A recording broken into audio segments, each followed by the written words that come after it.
Hi, this is Brad Constantine, and this is a podcast recording of the Old Testament. Although this is not an official recording of the Church of Jesus Christ of Latter-day Saints, every effort's been made to be as doctrinally accurate as possible. I'll be using for the text the Joseph Smith translation of the Old Testament, along with many commentaries from general authorities of the Church, BYU professors, Bible scholars, and others.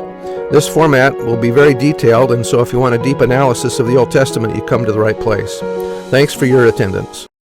Hi, and welcome back to the Old Testament podcast. This episode is going to be for Numbers chapter 24. And when Balaam saw that it pleased the Lord to bless Israel, he went not, as at other times, to seek for enchantments, but he set his face toward the wilderness. And Balaam lifted up his eyes, and he saw Israel abiding in his tents, according to their tribes, and the Spirit of God came upon him.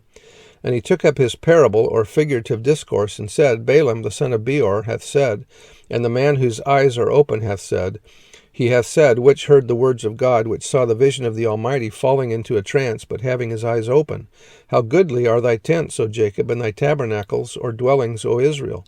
As the valleys are they spread forth, as gardens by the river's side, as the trees of line aloes, which the Lord hath planted, and as cedar trees beside the waters.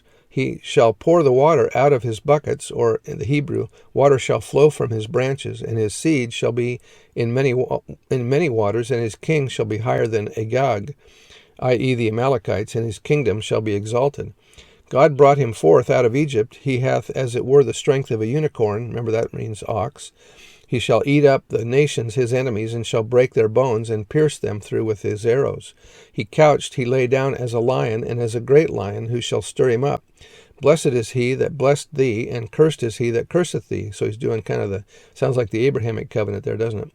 And Balak's anger was kindled against Balaam, and he smote his hands together. And Balak said unto Balaam, I called thee to curse mine enemies, and behold, thou hast altogether blessed them these 3 times. Therefore now flee thou to thy place. I thought to promote thee unto great honor, but lo, the Lord hath kept thee back from honor.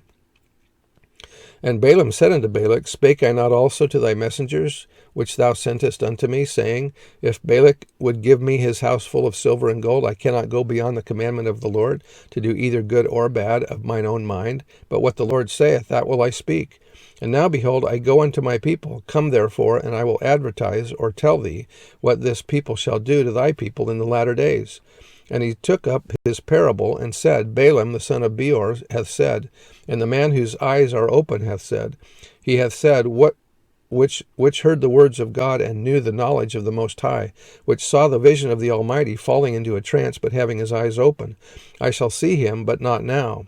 I shall behold him, but not nigh. There shall come a star out of Jacob, i.e. his coming was to be in the future, long after Moses' time. And a scepter shall rise out of Israel, and shall smite the corners of Moab, and destroy all the children of Sheth. Who is the star spoken of in this verse? It is Christ. The heading to chapter 24 says it's a prophecy of the Messiah. Jewish tradition also believes that the star to be the Messiah. Verse 18, And Edom shall be a possession, Seir also shall be a possession for his enemies, and Israel shall do valiantly. Out of Jacob shall come he that shall have dominion, and shall destroy him that remaineth in the city. And when he looked on Amalek, he took up his parable, and said, Amalek was the first of the nations, but his latter end shall be that he perish forever. And he looked on the Kenites, and took up his parable, and said, Strong is thy dwelling place, and thou puttest thy nest in a rock. Nevertheless the Kenites shall be wasted until Ashur shall carry thee away captive. And he took up his parable, and said, Alas, who shall live when God doeth this? And ships shall come from the coast of Chittim, and shall afflict Ashur, and shall afflict Eber, and he also shall perish forever. And Balaam rose up, and went and returned to his place, and Balak also went his way. So that's the end of chapter 24. So come back tomorrow, and we'll see what happens.